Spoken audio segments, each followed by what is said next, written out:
All right, welcome to week three. This week we are beginning a very kind of arcane and esoteric topic, the topic of federalism.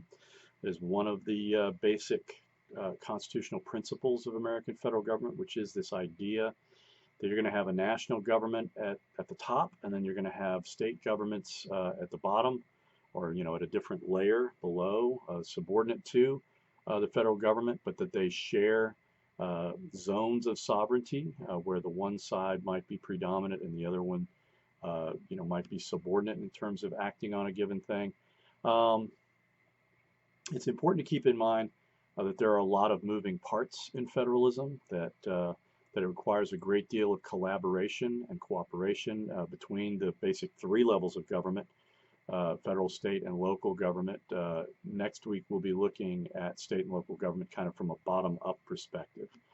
For today, again, we're looking primarily at the relationship between the federal government and the state governments, and how we've gone through kind of distinctive periods where, for a good portion, really into the 1930s, the relationship between the federal government and the state governments was what we would call dual federalism or layer cake federalism, where the two really didn't interact with one another, or certainly they didn't conflict with one another very often.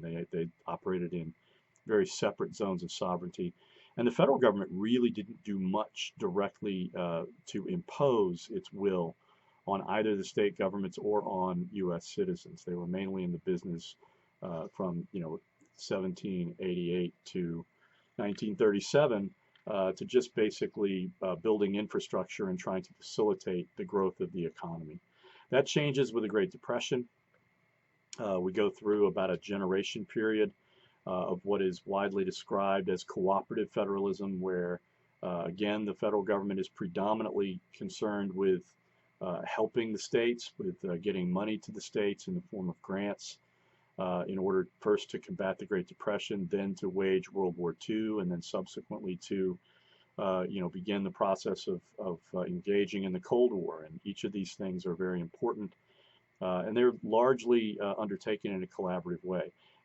In the early, well, late, beginning in the mid 50s into the 1960s, you began to see more of a creative federalism, where the federal government is basically bypassing the states that are not interested in doing some of the things that the federal government wants to do. And the federal government is beginning to regulate in ways the states don't really like. They're beginning to intrude into the relationship between states and citizens to protect the civil rights of groups, minority groups and women. And increasingly, they are regulating the environment because the environment is becoming pretty heavily polluted after a century of industrialization. So this week, and of course, the COVID-19 deal, fundamentally, I mean, it impacts, the idea of federalism. The Trump administration attempted to adopt something that I have kind of euphemistically characterized as fend for yourself federalism.